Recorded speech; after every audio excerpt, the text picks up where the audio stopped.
Good evening, and thank you for joining us. Welcome to this special lockdown taster of Ingrid Henderson's commission, Message in a Bottle. We hope you enjoy it.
Hello, welcome, and thanks for joining us this evening. I'm Ingrid Henderson, and I'm delighted to be sharing a taster of my Message in a Bottle piece, which was commissioned by Scottish Natural Heritage for the Year of Coast and Waters. We're going to start this taster for you with an animation piece which forms the title track of Message in a Bottle. And this animation was created by the wonderful Cat Bruce, who reacted to my music, and also the catalyst story, which sort of forms the basis of the whole piece. And that story is about a little boy who puts a message in a bottle off Northern Ireland, just a really simple message of love and hope, sets it in the sea and just allows nature, the currents, to take it wherever it's going to go. It so happens it washes up in Canna 10 years later. But the main part of this is just where the bottle goes, what it sees in the water, and also maybe hints at our relationship with the sea and also our impact on that. So I hope you enjoy this opening piece, the animation, Bras a Bhuachal, Message in a Bottle.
Again the sorry oro, hula fata fata, again the sorry oro, again the sorry, again the sorry oro, hula fata fata.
I'm joined now by Katie Gillham, who is the team manager of marine ecosystems at Scottish Natural Heritage. Hello, Katie, how are you? Hi, Ingrid. I'm doing fine, thanks. How about you? Oh, fine. Just getting used to all this home working and all this new normal of ours. Yeah, absolutely. I guess it's probably the same as a lot of other people, doing a bit more gardening, spending a bit more time with the kids, doing more cooking, all of that kind of stuff. Yeah, a lot of benefits to it, definitely. That was really lovely just to watch the animation there with your music. And one of the things I really liked about it was just the way that it kind of captured that sort of, that really sort of relaxing, sort of calming feeling when you're walking along the beach. But also it managed at the same time to capture that sort of feeling of wonder when you just come across something really unexpected, whether it's some wildlife that you see or some treasures, some shells or whatever you might find on the beach. But yeah, absolutely. I really liked it. And well, Kat Bruce actually, the animator was just incredible because I wrote the music sort of it's like a mini suite of music, really. You've got the slow air and then moving into something sort of more energetic and then the Gaelic song within it. I just sat with Kat and described the story of the little boy and the message in the bottle and the fact that we wanted to have a celebration of the sea and the creatures within it, but also hint at maybe some sort of, deeper and, more meaningful stuff as well to do with marine pollution and environmental impact. And she just ran with it. She did so well. I mean, it's as a musician, when you create something and when you're trying to do something with visuals, you've got a really strong idea of how you want it to look. But when you don't have the skills to do that yourself and you hand it over to somebody else, you just hope and pray that they're on the same page as you, and when they are, it's amazing. She's just fantastic. Like, she spent a lot of time looking at how basking sharks move and also the markings on them, which is something I'd never considered before. Before I worked with the Scottish Natural Heritage, it's something I didn't know about, and neither did she, but she captured it just beautifully. So yeah, it's a funny old process as you move along, but yeah, we got there. Yeah, and that's really interesting what you say about the way creatures move, because there's a couple of things when I watch animations to do with the sea that are really critical for actually just making you believe that you're there and you're watching, animals moving through the water. And one of those is the way that light plays on water. And just from the opening credits, you can see that the way the light is playing across the title, you just sort of relax and think, oh, she's got it. And then exactly as you say, as you move from one one creature to the next. You've got the flame shells, you've got the gannets, you've got all different types of birds, and she just gets the movement, and there's something just about the character of the individual animals which comes across, and it just fits with the character of the music so well.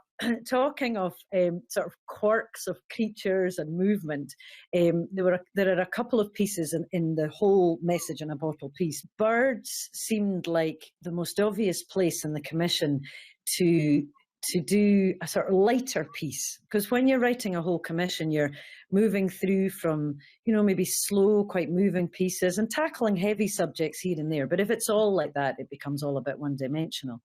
So this next piece was a reaction to the eider duck, to the sound of the eider duck, and that sort of, I think I quoted it as, it's a bit like Kenneth Williams in a Carry On film. I'm not going to do the impression just now, but if people want to Google it and find out what the call is, it's really entertaining. And I just thought it was a way to put a bit of lightness in the piece. So this next piece is called The Sarcastic Duck.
Yeah, that's a great piece, Ingrid, and I agree with you. The first time that I heard it, just made me laugh, and I think it went down particularly well when we were at Celtic Connections in Glasgow as well. It was really good fun.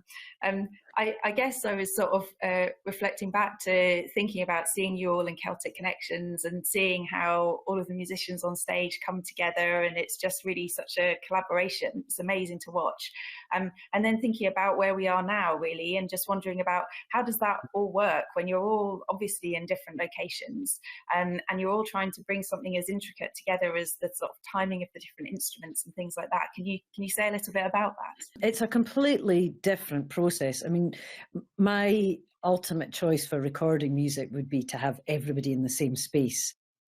But as we know, that's just not possible right now. So the way we recorded it was, again, I put a guide down. So I put a guide down in the studio here and then sent it to Conal, who plays the pipes, and to Anna, who would be putting guitar or fiddle on it, and Megan, who would be putting fiddle or vocals. Pop musicians, I think, work like this quite a lot, in that they'll record a drum track, then send it to LA, and somebody else will put something on it. We weren't going as exotic as that. I was just sending my stuff to the Black Isle and to Glasgow. But that's basically how we did it. So, yeah. So Megan, my youngest sister, is just a wonderful musician. And I know that I've got a shorthand with her as well, which really, really helps. You know, it really helps. I play a lot with family members, you know, with my husband as well, Ian. And that definitely helps, that there's an understanding. There's, you know, sometimes you don't even have to say things and they'll just do things. But also Megan plays fiddle, she sings. And Conal is actually an ex-pupil. I teach at the Plockton Music School, the Centre of Excellence in Traditional Music. And now it's many, many years since he's been there. But I loved the fact that, well, it was quite nice to have somebody younger in the group as well. But Conal has grown into just a wonderful musician and a lovely human being as well. So I was so delighted when he was available to do it. And then Anna Massie, who played guitar, now Anna plays with Blazing Fiddles, with Rant, with many other bands, and is just a wonderful all-around musician. And if you've ever been in her company, she is just hilarious. It's a different way of working, but I think everybody's dealing with that, reimagining. I mean, you'll be dealing with that. You're not in your offices and working with your team in the same way anymore either. No, that's true. That's true. And I guess we were quite lucky because, you know, essentially we just kind of picked up laptops and things and you know, went home the same day and then started working again. So things are different, and probably similar to you, it takes a lot longer to get some things done when you're all working in different places. What other projects have your team, I mean, maybe you're currently involved even at a distance, what other projects are going on for you guys? And one of the things that I'm really pleased about is the work that we've done on Plunge In, which was our Coastal Community Challenge Fund, where we basically said to people and local organisations, if you've got an idea for a project that is about connecting people with their local coasts, seas and freshwater rivers and lochs, then apply for funding. And we've had some really amazing projects come through, and we announced those at the beginning of June to coincide with World Oceans Day. So going back to the musical theme, with teenagers in Shetland who are working to create soundscapes based on underwater recordings that they've made. Wow. There's a project in Edinburgh which is all focused around different choirs coming together around the Water of Leith to create a new song for the city. You know, before Year of Coasts and Waters, music didn't really play a large part in my life at SNH. It was important outside SNH, but it didn't really interact with my work very much. But I guess if you're thinking about the theme of the year when you're connecting people with those environments, music is such a kind of powerful tool for connecting people with things that it shouldn't really be a surprise that that's come up time and time again, even in projects that we didn't expect it to. There's also a whole other side of work that we do more on the sort of policy and the science side. So that might be providing advice on different protected species and habitats. It's providing advice on marine protected areas, that kind of thing. We've got projects like Dynamic Coast, which is a kind of cross-government partnership where we're working to really understand the impacts of climate change on our coasts. Things are starting to move around, and they will move around a lot more in the future. And it's about how we adapt to that. We won't be able to stop that change. We'll just have to learn to live with it in a slightly different way. So I think that's quite an exciting project. The last thing that I wanted to sort of bring us back to, because it links into some of the music that you've produced, was our work that we've been doing with Exeter University on basking sharks. Oh, amazing. And it's just been such a fascinating project. We knew that basking sharks were seen regularly on the west coast of Scotland, but we didn't know a lot more about their behaviour. The kinds of things that have come out from that project is that we understand some of the sharks are going as far away in the winter as down to the sort of Canary Islands, for example. Amazing. Some of the others are doing something completely different, and they actually stay in Scottish waters over winter. You might not see them because they're going down to deeper waters. I know what I would choose in the winter. From the work that we've done, we think they're probably in the kind of top 3 areas in the world in terms of importance for the species. There are a whole load of meanings to this next quite slow and hopefully moving piece. It's called Untitled Chapter, and that translates as the sailor at the point of 2 oceans, which is a pretty grand name. But the Rua da Chuan, that comes from, it's the name of a headland, which is actually a tiny wee headland, which sits out near Camastarach, which a lot of people know as the local hero beach near Mora. And it's very close to where I grew up in the fishing port of Malig. So I thought that idea of, being at this point of 2 oceans, in the sort of thinking about it more in our sort of decision-making process to do with our impact on the planet. And I feel right now, like you were talking about people's awareness of, their impact and, what their actions, maybe marine pollution and, things that we didn't think about years ago, maybe just acknowledging that a bit more now, and how, what kind of impact our actions have on the planet, and that we're really at a stage where we've got some tough decisions to make. So that's part of the meaning of this, but also Antiolatar, which is the sailor. So that's the idea of somebody guiding us through this. But it's also a word that's used in, I love Gaelic poetry and, studied Gaelic and Irish at university. And in Irish poetry, Antiolatar is very often used as a poetic term for the basking shark. So it knitted all those ideas together beautifully for this piece of music and the footage that we used within it. So I hope you enjoy Antiolatar Crua da Chuan.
Yeah, so what I really like about that piece, you mentioned before, Ingrid, that it's sort of very slow moving, and that goes with the sort of, our impression of basking sharks and the way they move through the water. And they're often referred to as gentle giants, aren't they? Mm-hmm. So I think that captures it really well. But there's something also for me in that piece, which is very relevant to sort of the experience of watching basking sharks, because they're such big animals. It just feels like there's a quiet sort of power in the piece as well, and I really associate that with basking sharks. And I think if you've ever been out in a boat on the water near to sharks, you're just aware of how powerful they can actually be. And just if they want to be alongside you, they'll stay alongside you for quite a while. But if they decide they don't want to be there anymore, one flick of the tail and they're away. Did you want to say anything more about the next piece that we're going to hear? Yeah, well, the next piece, so this is a set of jigs, and there are lots of elements in the whole commission that were really important to me to put in, and a lot of sort of cultural nods, I guess. And there's something in not just Gaelic culture, I think in many cultures, called the lies song, or the Oran Vriac, which is usually, maybe a humorous thing, and there are lies throughout the verses, and then it comes to something true at the end. And I used that in one of the pieces to actually talk about, it was to lightly talk about environmental impact and marine pollution. And by that, I mean, I was joking about, wouldn't it be, isn't it funny, the idea of a mackerel slugging out of a Coke can, and actually, the reality of it is, well, hold on a minute, we're throwing that in the sea, so that is happening. So although it was used in a traditional sense of the lies song and the twisting of things, it was actually a sad truth. So stuff like that was really important to me to put in the commission and sort of gather all this sort of knowledge and stuff that interests me. And one of the things that I'm really passionate about is place names, and in particular Gaelic place names. And I love the information that they hold. And I think it's just really important that when people live in a place, that they learn those place names. Very often these Gaelic place names, they tell you about the topography, they tell you about the usage of the place, they tell you about the history of the place. And I think that's invaluable, for all of us, really. So this next piece sort of touches a wee bit on that, and the two jigs in it, one's called Port na Cooley, which means the port of the flat-bottomed boat, and the other one is Port and Luik Vor, which is the harbour or the port of the Big Hollow. And these are two inlets that are really close to Elgol, which you're going to see in this footage. And they describe them perfectly. Port na Cooley is closer to Elgol village itself, and probably describes exactly the types of boats that they would have needed, to use in that area of Skye. But this footage was taken in, now bear in mind I'd said earlier that we only sort of agreed to definitely go ahead with the commission last September. So poor Sorley and I, mainly Sorley I have to say, although I was with him this day, had to go out in November and December to to get footage, which actually is beautiful. I think November is actually my favourite time of year, in the Highlands and especially in the West Coast, because nobody's here. But we had to go spracheling around the coast of Skye to get this footage in particular, and it was freezing. The blues that you see in this aren't just the hues of the day. It's because we're really cold. But this last set that we're going to play for you just now is a set of jigs. So again, something a bit lighter, but hopefully you enjoy the footage from this beautiful corner of our country from the island of Skye.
So thank you so much to everybody for joining us this evening, and we hope that you enjoyed our taster of Message in a Bottle, or Bras of Uchel, which was created for Scottish Natural Heritage as part of the celebration of Coast and Waters this year.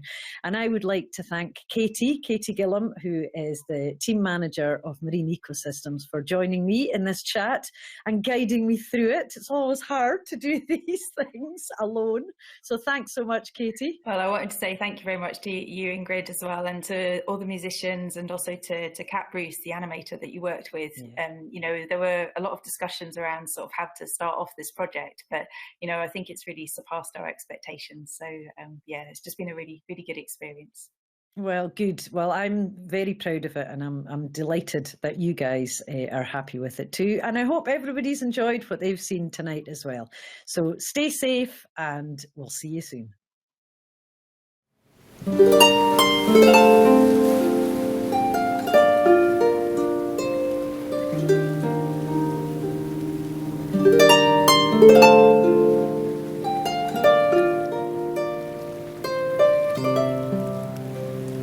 Thank you.